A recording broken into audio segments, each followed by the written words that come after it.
Create a beautiful sprite art using Scratch within 60 seconds like this. Create a sprite using the paint tool. Draw any random alphabet.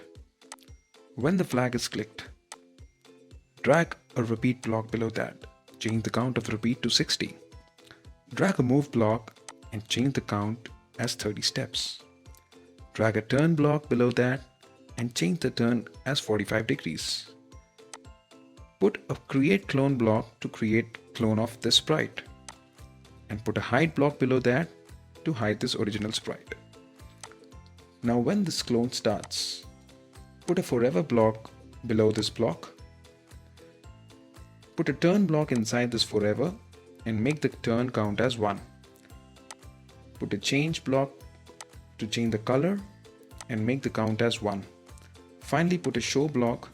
You get an amazing sprite animation like this. Follow this channel for more such videos.